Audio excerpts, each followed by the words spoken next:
Everyone, सभी लोगों को वेरी वेरी गुड मॉर्निंग। आज हम लोग एक नई श्रृंखला की आज से स्टार्ट करते हैं। यहाँ से हम लोग उन प्रश्नों को देखेंगे। ये हमारा पहला सेट होगा, ख़ास तौर पे जो हर एक एग्ज़ाम के लिए कारगर होगा, जैसे कि रेलवे में एनटीपीसी हो, ग्रुप डी हो, या फिर आप आरआरबी जेई की कोई भी तैयारी करते हो, एसएससी में एसएससी सीजीएल सीएचएसएल या स्टेट लेवल के कोई एग्ज़ाम हो, तो इस श्रृंखला को आप देखें, निश्चित तौर पे आपको फ़ायदा होगा। तो बिना समय को गवाए हुए आइए हम लोग श्रृंखला को स्टार्ट करते हैं। हमारा पहला प्रश्न है, निम्नलिखित में से कर्क रेखा किस राज्य से होकर नहीं गुजरती है? विकल्प है गुजरात, राजस्थान, मध्य प्रदेश, बिहार। तो ये गुजरात, राजस्थान और मध्य प्रदेश से होकर गुजरती है, बट ये बिहार से नहीं गुजरती है। अब ध्यान देने वाली बात है, जो कर्क रेखा है भारत के 8 राज्यों से होकर गुजरती है। कितने राज्यों से? 8 राज्यों से। और राज्य कौन कौन से हैं? वो गुजरात है, राजस्थान है, मध्य प्रदेश है, छत्तीसगढ़ है, फिर झारखंड है, फिर उसके बाद पश्चिम बंगाल है, फिर त्रिपुरा है, उसके बाद से ये मिज़ोरम है। अच्छा, 1 2 3 4 5 6 7 8, ठीक है। अब ये पश्चिम से पूर्व की ओर भी पूछ सकता है, तो गुजरात, राजस्थान, मध्य प्रदेश, छत्तीसगढ़, झारखंड, पश्चिम बंगाल, त्रिपुरा और मिज़ोरम बता देंगे। या पूर्व से अगर पश्चिम पूछे तो मिज़ोरम, त्रिपुरा, पश्चिम बंगाल, झारखंड, छत्तीसगढ़, मध्य प्रदेश, राजस्थान और गुजरात बताएंगे। एक ट्रिक भी होती है, मित्र पर गमछा झार, बट मैं उसको मेरी रिकमेंड इसलिए नहीं करूँगा क्योंकि वो क्रम से नहीं है, ठीक है। अब ध्यान देने वाली बात है, और कर्क रेखा को भारत में एक माही नदी पड़ती है। कौन सी नदी? माही नदी। ये कर्क रेखा को 2 बार काटती है। कितनी बार काटती है? 2 बार काटती है, ठीक है। और कर्क रेखा ओवरऑल पूरे 3 महाद्वीप से होकर गुजरती है और 16 देश से होकर गुजरती है। कितने देश से? 16 देश, 3 महाद्वीप से। और माही रेखा कर्क रेखा को कितनी बार काटती है? 2 बार काटती है। और मध्य प्रदेश की राजधानी भोपाल, उसके अलावा गुजरात की राजधानी गांधीनगर, इन दोनों के करीब से होकर गुजरती है। तो प्रश्न अगर बने, भारत में सबसे नज़दीक स्थित कर्क रेखा की राजधानी कौन कौन सी है? तो गांधीनगर और भोपाल है। ओके, चलिए हम लोग दूसरे प्रश्न पे चलते हैं। हमारा दूसरा प्रश्न होगा, निम्नलिखित में से वियतनाम की राजधानी क्या है?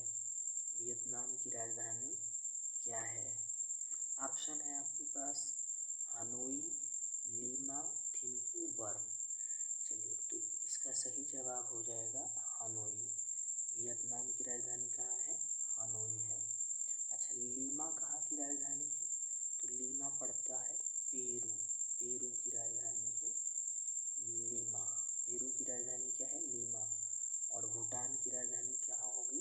थिम्पू। भूटान की थिम्पू। और न्यूगुल्ट्रम यहाँ की मुद्रा होती है। न्यूगुल्ट्रम मुद्रा है। अब बर्न कहाँ की है? स्विट्ज़रलैंड की। कहाँ की है? स्विट्ज़रलैंड की मुद्रा है। स्विट्ज़रलैंड की राजधानी है बर्न, और यहाँ की मुद्रा क्या होती है स्विट्ज़रलैंड की? स्विस फ्रैंक बोलते हैं। स्विस फ्रैंक यहाँ की मुद्रा है, स्विस फ्रैंक, ठीक है, स्विस फ्रैंक। अगर मैं पूछ लूँ बांग्लादेश की राजधानी कहाँ है? ढाका, टका। पाकिस्तान की इस्लामाबाद। चलिए नेक्स्ट चलते हैं हम लोग। हमारा अगला प्रश्न है,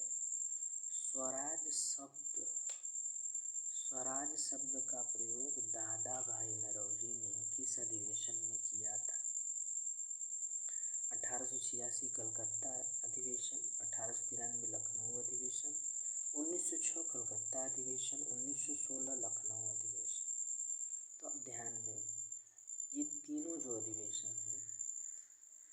तीनों दादा भाई नौरोजी के द्वारा अध्यक्षता की गई कांग्रेस के तीनों अधिवेशन की। तो यहाँ से तो विकल्प नहीं होगा। अब ये बचे तो इन दोनों में ये भी नहीं होगा। इसका सही जवाब होगा 1906 कलकत्ता अधिवेशन। यहीं पे दादा भाई नौरोजी ने पहली बार स्वराज्य की मांग की थी। किसकी मांग की थी उन्होंने? स्वराज की मांग की थी। अब एक चीज़ और यहाँ से हम लोग ध्यान सकते हैं, दादा भाई नौरोजी ने कांग्रेस को 3 बार अध्यक्षता की। कितनी बार इन्होंने अध्यक्षता की थी? 3 बार अध्यक्षता की थी। CLC यानी कलकत्ता, लखनऊ, कलकत्ता। अब इसके लिए 1886 याद रखिए, 1893 और 1906, इन तीनों में इन्होंने अध्यक्षता की थी। 1916 की बात करें तो 1916 का जो लखनऊ अधिवेशन है, इसकी अध्यक्षता जो है अंबिका चरण मजमूदार ने किया था। अंबिका चरण मजमूदार ने किया था। और यहीं पे नरम दल और गरम दल एक हो गया था। और इसके अलावा मुस्लिम लीग और कांग्रेस दोनों एक हो गए थे। कांग्रेस प्लस मुस्लिम लीग दोनों एक हो गए यहीं पे। ठीक है, चलते हम लोग अगले प्रश्न पे। हमारा अगला प्रश्न है 320 से 550 ईस्वी के बीच भारत में किस राजवंश का शासन था? बहुत इम्पोर्टेंट प्रश्न है। क्या वह मौर्य थे, मगध थे, गुप्त थे या फिर होटल नहीं है, यहाँ होयसल होना चाहिए। क्या होना चाहिए? होयसल। तो इसको हम लोग बना देंगे होयसल। ठीक है, समझ जाइए, होयसल है ये। ठीक है, अब ध्यान देना, इनका तो लॉजिक नहीं मिलता कोई। ये हैं गुप्त। कौन है? गुप्त। अच्छा, गुप्त में अब हम ध्यान देंगे, गुप्त वंश की स्थापना किसने की थी? श्रीगुप्त ने की थी। किसने की थी? श्रीगुप्त ने की थी। और इन्हीं में एक शासक था चंद्रगुप्त प्रथम, जिसने महाराजा धीराज की उपाधि ली थी। क्या?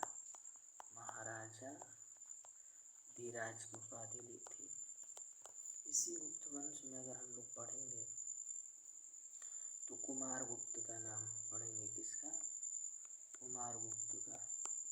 और ये कुमारगुप्त क्या है? कुमारगुप्त ने जो है वो नालंदा विश्वविद्यालय की स्थापना की थी। नालंदा विश्वविद्यालय की स्थापना इसने की थी। नालंदा विश्वविद्यालय कहाँ है? बिहार में। ठीक है, चलिए हम लोग आगे चलते हैं। हमारा 5वां प्रश्न है कि श्वेत क्रांति का जनक भारत में किससे जाना जाता है या माना जाता है? तो श्वेत क्रांति का जनक भारत में कौन है? इसके लिए क्या वो वर्गीज कुरियन है या स्वामीनाथन है, हीरालाल है या सैम पित्रोदा है? तो यहाँ से हमारा श्वेत क्रांति का जनक जो है वो कौन है? वर्गीज कुरियन है। अच्छा, श्वेत क्रांति का संबंध किससे है? दुग्ध उत्पादन से। किससे है? दुग्ध उत्पादन से है श्वेत क्रांति का संबंध। तो भारत में दुग्ध उत्पादन श्वेत क्रांति से है और इसके जनक कौन है? वर्गीज कुरियन साहब हैं। ठीक है, अच्छा, इसके अलावा हम यहाँ पे एक नाम देख रहे हैं स्वामीनाथन का। तो स्वामीनाथन का नाम आता है हरित क्रांति का जनक के रूप में। कौन सा? हरित क्रांति के जनक माने जाते हैं MS स्वामीनाथन। ठीक है, MS स्वामीनाथन हरित क्रांति के जनक है। हरित क्रांति किससे है? तो खाद्यान्न से है। खाद्यान्न से इसका संबंध है। ठीक है, नेक्स्ट हम लोग का है ये, क्या नाम है इनका? हीरालाल। हीरालाल एक्चुअली में इनका पूरा नाम है हीरालाल चौधरी। क्या है? हीरालाल चौधरी। तो हीरालाल चौधरी जो है इनका संबंध नीली क्रांति से है। कौन सी क्रांति से है? नीली क्रांति। अब जो नीली क्रांति है ये मछली पालन से संबंधित। कौन सा? मछली पालन से संबंधित है। ठीक है, मछली पालन से संबंधित है। ठीक, चलें अब हम लोग अगले प्रश्न के ऊपर बढ़ते हैं। हमारा अगला प्रश्न है कि चित्रकला की निम्न में से कौन सी शैली बिहार की है? क्या वो मधुबनी है, कलम है, वारली है या पट्टचित्र है? तो ध्यान देंगे मधुबनी। ये मधुबनी जो कला है, ये चित्रकला जो है वो बिहार की है और मधुबनी कला को जीआई टैग भी प्राप्त है। क्या? जीआई टैग भी प्राप्त है।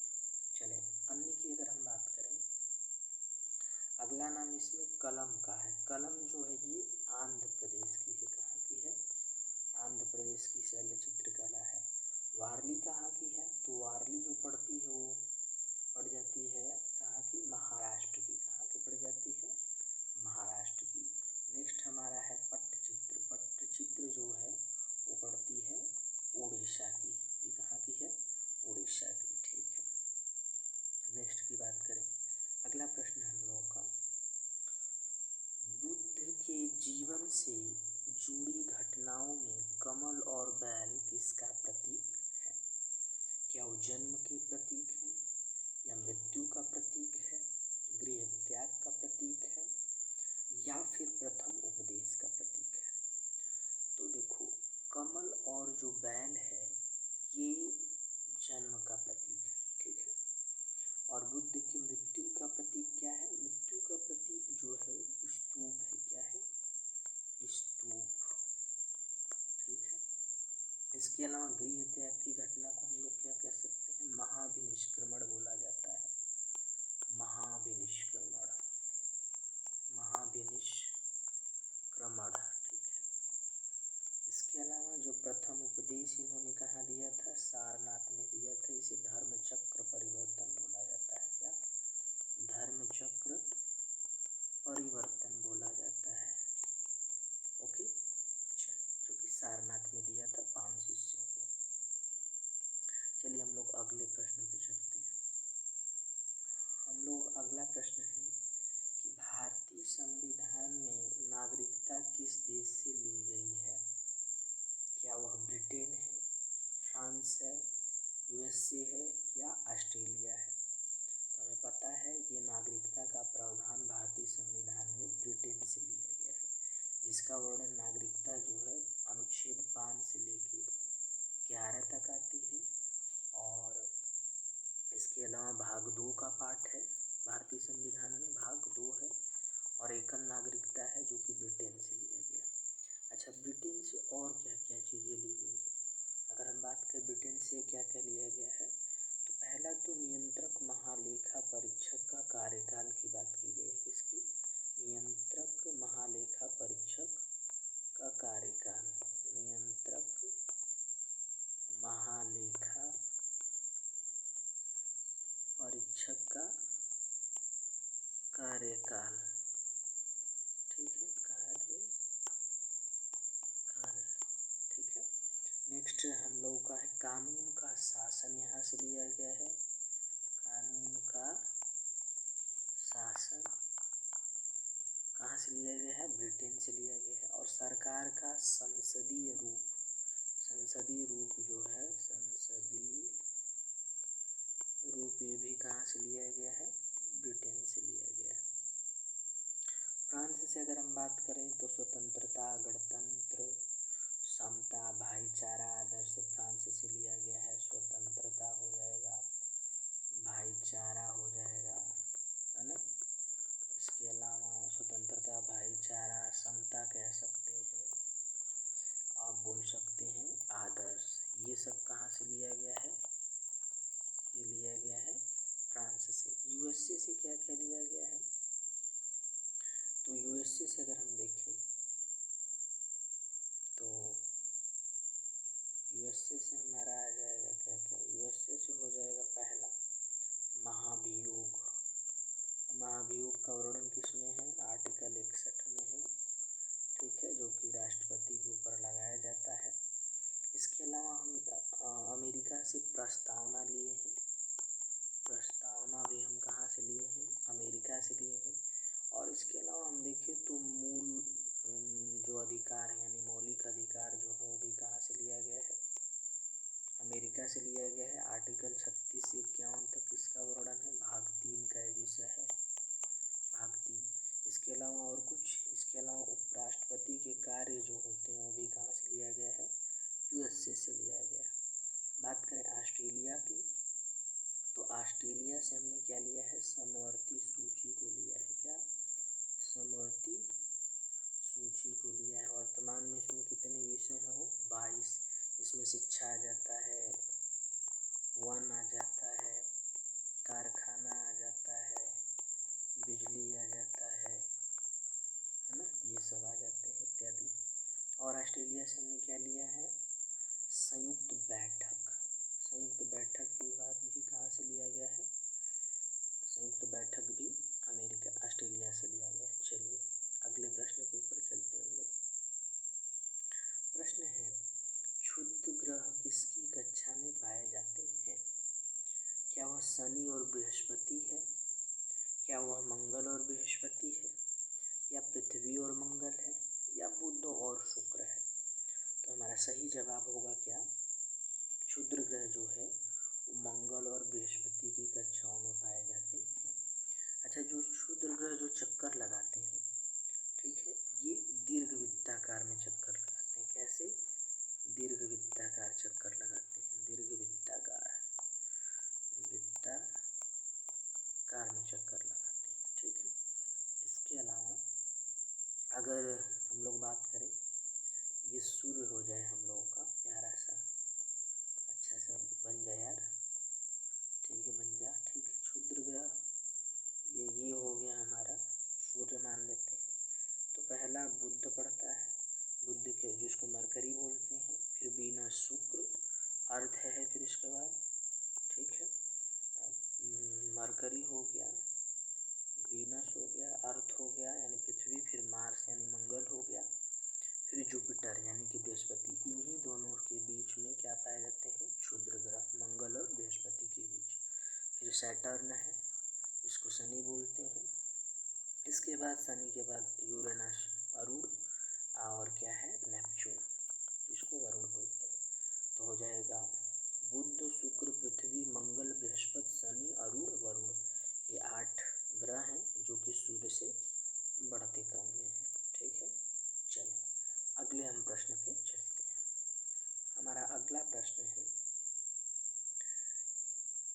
अगला प्रश्न हो जाएगा, कौन सा रामस्तर यूपी में नहीं है? अब यहाँ पे ध्यान देने वाली बात है, ये खास तौर पे यूपी एग्जाम के लिए इम्पोर्टेंट हो जाएगा, लेकिन ये पूछा जा सकता है, अच्छा प्रश्न है। आइए देखते हैं। पहला इसमें सूर सरोवर, तो सूर सरोवर अगर आपको पता हो तो सूर सरोवर आगरा में है। कहाँ है, आगरा में है सूर सरोवर। इसके अलावा समसपुर पक्षी अभ्यारण्य, समसपुर पक्षी अभ्यारण्य ये पड़ता है रायबरेली में। कहाँ से, रायबरेली में पड़ता है।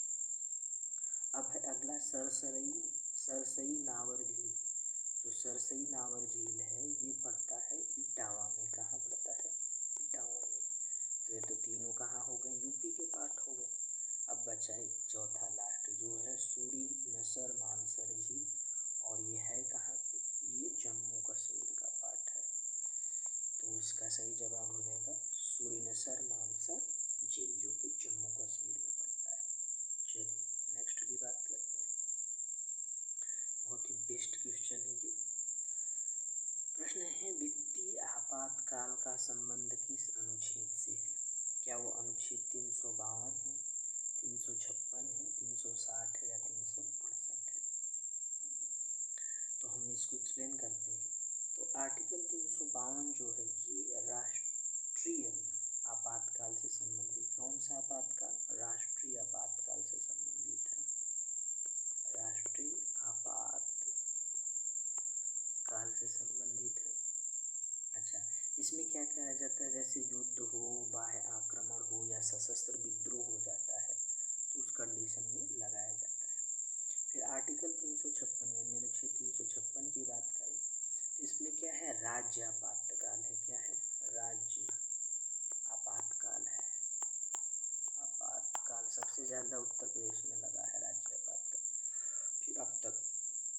और आर्टिकल 360 यानी अनुच्छेद 360 यही हमारा सही आंसर होगा, यही है वित्तीय आपातकाल। अभी तक कभी भी भारत में नहीं लगाया गया है। अगला आर्टिकल है आर्टिकल 368।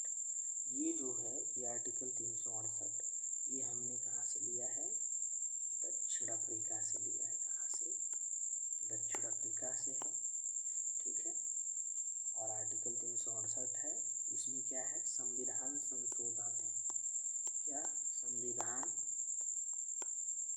संशोधन है। और यदि भाग की बात की जाए तो भाग 20 हो जाएगा। क्या? भाग 20, ठीक है, भाग 20 हो जाएगा। चलिए नेक्स्ट चलते हैं। अगला हम लोगों का प्रश्न है, रंगास्वामी कप किस खेल से संबंधित है? ठीक है, क्या वह हॉकी है, फुटबॉल है, गोल्फ है या क्रिकेट है? तो सही आंसर इसका है हॉकी। तो रंगास्वामी कप किससे संबंधित है? हॉकी से। फुटबॉल में रोवर्स कप आ जाता है, गोल्फ में अगर देखा जाए तो वॉकर कप आ जाता है, क्रिकेट में एसेज आ जाता है, ठीक है। आइए नेक्स्ट चलते हैं। अगला प्रश्न है, गुप्त काल के दौरान चिकित्सक कौन था? गुप्त काल के दौरान चिकित्सक कौन था? क्या वो नागार्जुन थे, सुश्रुत थे, चरक थे या शौनक थे? तो सही जवाब हम लोगों का क्या होगा, उससे पहले हम लोग देख लेते हैं क्या क्या है। नागार्जुन जो है, इन्हें भारत का आइंस्टाइन कहा जाता है। क्या कहा जाता है? भारत का आइंस्टाइन कहा जाता है। आइंस्टाइन कहा जाता है, ठीक है। और इनकी बात करें अगर हम लोग सुश्रुत की, तो सुश्रुत ने क्या किया था? सुश्रुत ने जो दिया था वो सुश्रुत संहिता इन्होंने लिखी थी, ठीक है। ये खासतौर पर नेत्र रोग विशेषज्ञ थे, ठीक है। और इसका आंसर भी यही होगा, ठीक है। क्या? सुश्रुत। और चरक जो है, चरक ने कनिष्क के समय में चरक थे, और इन्होंने चरक की बात करें तो कनिष्क के शासन काल में थे, ठीक है। चलें अब अगले प्रश्न के ऊपर चलते हैं। हमारा अगला प्रश्न है, भरतनाट्यम किस राज्य का शास्त्रीय नृत्य है? तो भरतनाट्यम जो है वो क्या वो तमिलनाडु का है, क्या वो आंध्र प्रदेश का है, या उड़ीसा का है, या केरल का है? तो भरतनाट्यम जो है ये तमिलनाडु का शास्त्रीय नृत्य है। कहाँ का है? तमिलनाडु का है। तो आंध्र प्रदेश का क्या होता है? कुचिपुड़ी। कुचिपुड़ी कहाँ का है? आंध्र प्रदेश का है कुचिपुड़ी। उड़ीसा का है ओडिसी। ओडिसी ओडिसी उड़ीसा का है। केरल का दो है, एक तो है कथकली, कथकली मोहिनी अट्टम है, ठीक है। अगर आसाम की बात करें तो आसाम में है सत्रिया। क्या? सत्रिया है आसाम का। उत्तर भारत की अगर बात करें तो उत्तर भारत का है कथक। कथक उत्तर भारत का आ जाता है, खासतौर पर यूपी से इसको कनेक्ट किया जाता है कथक को, ठीक है। और मणिपुरी जो है वो मणिपुर से आ जाता है, ठीक है। सत्रिया आसाम हो ही गया। चलिए अगले पे हम लोग चलते हैं, नेक्स्ट प्रश्न पे। हमारा अगला और लास्ट आज का प्रश्न है कि पराक्रम दिवस कब पड़ता है? पराक्रम दिवस कब मनाया जाता है? क्या 9 जनवरी है, 12 जनवरी है, 23 जनवरी है, या 2 फरवरी है? अब ध्यान देने वाली बात है, पराक्रम दिवस जो है ये 23 जनवरी को पड़ता है। इसी दिन सुभाष चंद्र बोस जयंती भी मनाई जाती है पराक्रम दिवस को। इसीलिए तुम मुझे खून दो मैं तुम्हें आज़ादी दूंगा, इन्होंने बोला था। ऐसा नहीं है, इनका नारा था तुम मुझे खून दो मैं तुम्हें आज़ादी दूंगा, दिल्ली चलो। सुभाष चंद्र बोस 1938 और 1939 में हरिपुरा और त्रिपुरा अधिवेशन की अध्यक्षता भी करते हैं। चलें 9 जनवरी को अगर बात की जाए तो इस दिन हम लोग क्या मनाते हैं? 9 जनवरी को प्रवासी भारतीय दिवस। क्यों मनाते हैं? क्योंकि इसी दिन 1915 में 9 जनवरी 1915 को हमारे राष्ट्रपिता महात्मा गांधी दक्षिण अफ्रीका से भारत लौटे थे। 12 जनवरी को बात करें तो उठो जागो तब तक मत रुको जब तक तुम अपने लक्ष्य को न प्राप्त कर लो, अर्थात मैं स्वामी विवेकानंद की बात कर रहा हूँ। इनकी जन्म दिवस पे हम लोग राष्ट्रीय युवा दिवस के रूप में मनाते हैं। और ये 2 फरवरी है, जो कि 2 फरवरी 1971 की रिलेट करें तो रामसर सम्मेलन होता है, कहाँ पे, ईरान में होता है। और इस दिन हम लोग विश्व आर्द्रभूमि दिवस के रूप में मनाते हैं। तो बहुत बहुत धन्यवाद। आशा करता हूँ कि ये सेशन आपके लिए ज़रूर ही लाभदायक होगा। यदि आपको पसंद आया और ऐसे और वीडियो अगर आप चाहते हैं तो इस चैनल को लाइक, सब्सक्राइब और शेयर करें। बाकी आपको बहुत बहुत धन्यवाद।